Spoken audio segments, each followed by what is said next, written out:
Welcome back to my channel, everybody. Today we are comparing three bikes versus a KX250, the second bike.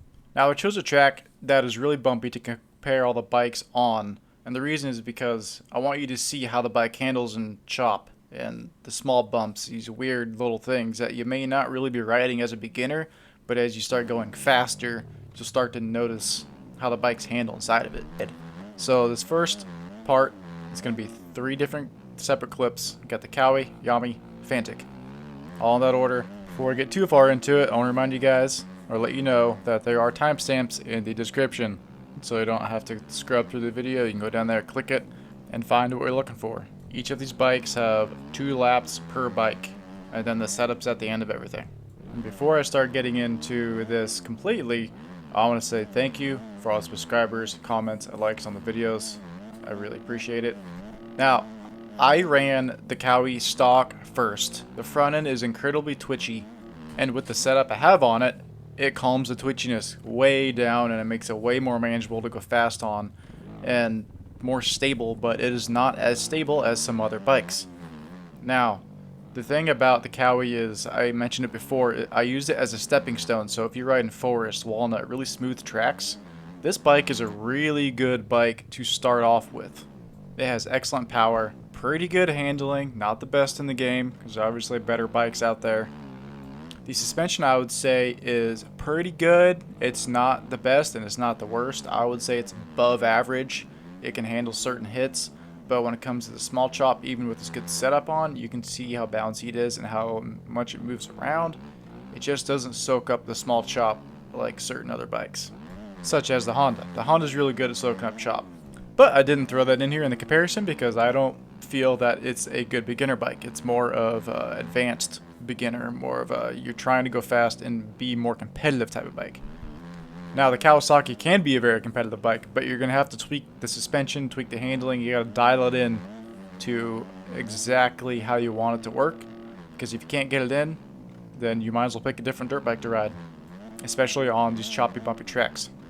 The one shiny point I touched on earlier is the power delivery. It's not super duper powerful off the bottom. Yes, you can loop out, but it's very rare that you do loop out unless you have one of those Faboso bounces your land with the throttle wide open, and it happens, alright? Even on less powerful bikes, I loop out sometimes, just when I'm testing them out. But that was the first lap. I was just trying to get used to the setup, again, with the bike. I'm not going to say it felt alien, but that was the first lap, running 242. And then I ran a couple more. As you can see, it got down to 239. And I was just trying to push the bike to its limit so I can really show you guys exactly how it handles, how it turns, how it soaks up bumps, all the good fancy stuff. But this bike can do everything you want it to. It may not do it perfectly, but it can do everything you want it to in the game. Now when it comes to the power delivery, I just run it stock settings. I don't tweak it to 2021 or 2020 power. I leave it at 2022. I feel that is the best power for this bike. And I actually haven't dabbled with the other power settings, so if you do choose this bike to go ride it and the 2022 setting is too powerful, click the other 2 power settings and see if they're a little bit smoother or if they fit your riding style better as you're coming up trying to rack up more hours inside the game. The point of a good beginner bike is to have fun in the game and not be crashing constantly. I mean, you will be crashing because it's Faboso, but just like that, bad bounce off a rut and the bike just I'm just gonna lay over and upset your flow that you just had going. One thing I do want to mention is this new patch they gave out for the bikes is the Cowie was quote unquote possibly the new meta bike. It was really good. Yes, it is really good compared to the last patch, but it's not the meta bike. I've done a handful of the amateur races and I watched the pro races. There's pretty much no Kawasaki's in there anywhere, alright? So, but if you can make this work and you just stay riding it and focusing on it, you could try to bring this bike up and compete with, say, the Honda, Husky, Yamaha, and maybe KTM. I don't really see any other bikes up there with the fast guys besides those 4 brands. So just keep that in mind that if you do pick this bike and you end up being serious about racing it at speed, you're probably going to be at a disadvantage because you have to use your skill and not rely on the bike as much. Alright? So this lap is wrapping up. We are going to be transitioning over to the YZ250F, okay? And I have a couple things with the YZ that I think are pretty important to share with you. So here we go. Obviously sounds way different. Okay, starting off rough. The front end, first of all, is pretty twitchy. It's not nearly as bad as the Kawasaki, alright? But the thing is, it's still twitchy. And I don't know if you can really work it out. It corners very well. It has good power. And for the cornering, it follows ruts very good. Cowie ran in the ruts very good as well. But Cowie and this both kind of have issues with flat turns. They don't really like to lean that good, but they still track very well. And I have to say the suspension on the Yamaha is probably second place. It's definitely top tier because obviously pros are using it. The power's excellent, like I already mentioned. It has a crap ton of mid-range, and it has a decent amount of over-rev. The bottom can be a monster as well, especially if you're running the 2022 power curve. That's the only power curve you should be running if you're being competitive with it and trying to go fast. But I do not recommend the 2022 power setting if you are brand new to this game and trying to have fun and go fast and learn the physics, because you will just loop out constantly and you'll just get mad. That was where I made the mistake in the beginning. I ran this bike, ran the 2022 power, think I could handle it. I couldn't. I had to face the facts that I'm not good enough to ride the YZ yet. So that's when I stepped down to the Cowie. But I want to say something very specific about the Yamaha, is that this bike can take you from beginner status to pro status, alright?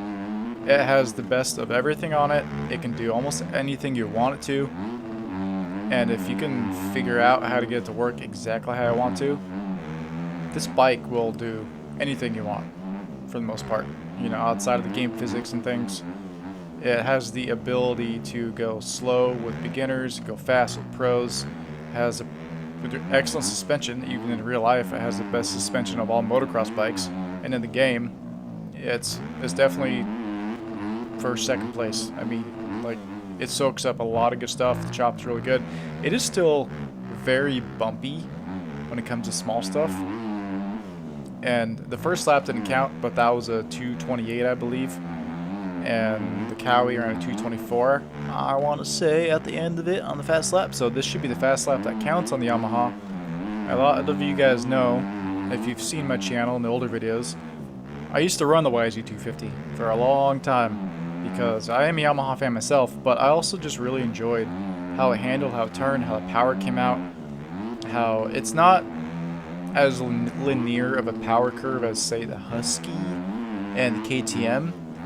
But I really like the ability where if you really just like to smash on the throttle, like kind of like a two-stroke, this bike can do it. You just smash it in third gear, a little bit underpowered, and it just picks up and takes off like a rocket. This thing absolutely boogies. And speaking of the power, I actually did not run the 2022 power curve on this bike because I wanted to put myself back in time in a beginner's shoes where I remembered how much power this thing had as a 2022. So I picked a lower power setting, and even with the lower power setting, yes, it took a minute to get used to because it's way low on power for the one I set. But you know what? I didn't have to worry about any crazy power coming at me, any loops or anything, and it still ran a very fast lap in my eyes. Now, I am no pro. I can't even qualify for amateur races, but the fact is that this thing can run within, I believe, 10 to 12 seconds on a lower power curve than B main qualifying time amateurs. That's amazing. This bike, so I said earlier, you can do almost everything and anything you wanted to. It's the best of both worlds. You start as a beginner with it, you can play with it, and then you add more power as you go faster, and then boom, you can ride this thing in the pros. You don't even have to pick another bike in the game if you don't want to. Alright, this thing, it's amazing. That's all I can say. The Yamaha 250 is a spectacular bike, and if you haven't ridden it, I highly suggest it. And you'll see the power settings, all the settings. at the end of the video. Now we're on my new favorite bike, the Fantic. Some people hate on this bike because it's not a name brand, it's whatever, I don't know.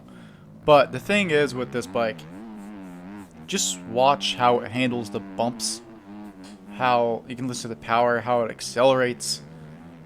I believe this bike is like a combination of the Kawi and the Yamaha. It has very similar Kawasaki power. It's not as powerful. It's like just a hair less if you could measure hairs in this game. And the handling is on par, if not better than the Yamaha. And that's why I chose this bike, honestly.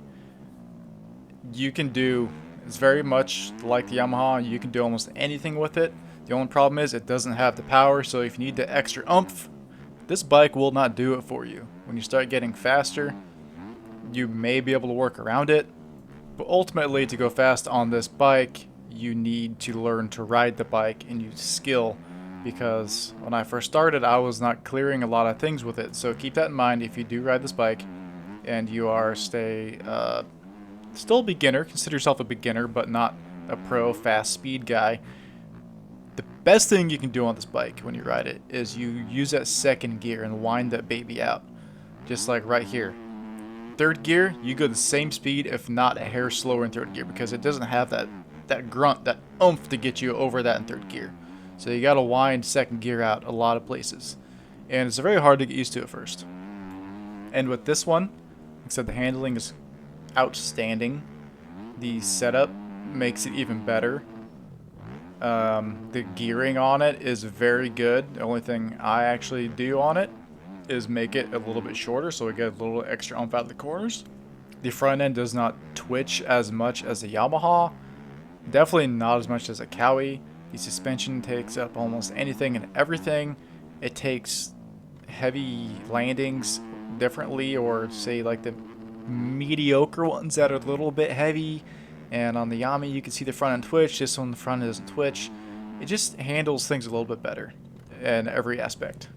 The one thing I have noticed though is that the air physics on this bike are a little slower, because I think the bike might be heavier. The Kawasaki you can just throw around. The Yamaha you can pretty much throw around. This bike takes a little bit more effort to throw around if you're trying to scrub and whip, but you can still do it. The leaning ability, you can see it leans pretty good on flat ground. It tracks ruts pretty dang well. The front end doesn't hop or skip out a lot of times. There's no weird back end issues. The back end will slide out from underneath you if you get on the gas too fast. So this bike still does have plenty of power. There's not much really to complain about this bike, except for it's a little bit underpowered, honestly. Now I know those two kind of sound counterintuitive, but in the grand scheme of things, it doesn't have as much power as I wish it would have. But it still gets the job done. You just mentioned earlier, you need to learn to ride it and wind those gears out, because it's not powerful on the bottom end. It doesn't feel as slow or sound as slow as a Suzuki or Honda on the bottom end, but it definitely is lacking power on the bottom end, and the power does not come on until mid to upper end. With that being said though, it's smooth power. It's not just like, hey, I'm here, and you're gonna end up doing a loop out like on the Honda sometimes. I have issues with the Honda, so I mention it a lot. Oh, the one thing you just saw right there, that's my biggest complaint about this bike actually. When you land a certain way and you just touch a little, say, bump right before a rut, that's the only time the front end will hop and skip diddly-doo out of the way, alright? It's really, really aggravating when you're trying to go fast and you land the wrong way and just boop, you hop over it. Sometimes, right there you just saw, I landed and I hopped over the rut, but I still stopped on the other rut. That can happen sometimes as well. You just need to slow down a hair for that. Maybe dial back the rebound some. Now there was a lot to take in on this video, and I've tried to give you everything I can think of on the bikes, all the points, aspects, where they're good, where they're bad. If I missed something, or if you have a specific question, please leave those in the comments below. And right after this lap, we're going to be getting into the setup, alright? Also, you can see the lap time. My first lap out was a 2:18.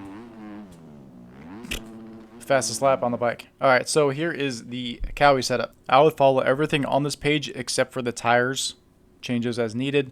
The suspension setup, change the compression as needed to leave everything else. The drivetrain will be your choice, depending on the track, how you ride. And then for the others tab, I would not change anything on here unless you have a better idea in your head. You can change it. Now here is the YZ, same. You don't have to run these tires, but try to run PSI where you like it. Compression with a bump, slow bump. Change it as needed for the track. Everything else don't touch. Drivetrain, change it as needed as well. On the others tab, this is where it makes the YZ a good beginner's bike because you can change it to Enduro, and that changes the complete power curve of everything and makes it beginner friendly. Same on this one, adjust tires needed and the pressure. This one, compression, slow bump, change it as well. For the track, if it's choppier, make it softer. This is my gearing I like to run, 1351, because it gives it enough wind out and enough top end. That second clears a lot. And then same with this one, don't change anything on it. So in conclusion, the Kawasaki is a very good bike. It has smooth power. It does not do very good on choppy, bumpy tracks. But if you run, say, more smooth tracks, that bike is a definitely weapon and a threat to deal with. The Yamaha, if you run it on the Enduro setting, yes, it is a little bit slower, but it can work as a beginner bike because it's not overpowered and it won't throw you off, you won't loop out, and it has outstanding handling and suspension. It doesn't twitch like the Kawasaki, and that's why I ran it for the longest time myself, and I was semi-competitive on it with the other people I rode with, but I have since gotten a lot faster, so I may myself give the YZ another whirl, especially when Supercross season comes back around, because the YZ is good in Supercross. It has that bottom end power to get out of those corners. And now the Fantic, alright? This bike is like the best of both worlds. It doesn't have as much power as the Cowie. It has as good, if not better, handling and suspension than the Yamaha. It doesn't twitch. You can see in the video that it doesn't even, the front end doesn't move around as much. The bike doesn't move around as much as the Yamaha. It does have a couple of quirks, obviously. You gotta wind it out to get over certain jumps. It doesn't have the low end power. Sometimes it won't go into the rut or follow exactly where you point it, as I mentioned earlier in the video. But overall, it is a very good all-around bike. The Fantic is a bike that is good for slow people and fast people, but the fastest people may not pick it because it's too slow. But with all that said, what is the best bike? Best bike is a YZ250F. Run it on the Enduro settings if you are an absolute beginner. You have the option of going with higher power when you start getting faster and better at the game. If the power is too much, I suggest the Fantic as the second pick. And last is the Kawasaki. Now feel free to have a discussion in the comments about what you think is better, what is worse. But this video is coming to an end. I hope I answered all your questions. You guys have an outstanding weekend. I hope you guys watch the Mount Morris race this weekend. And as always, keep on riding.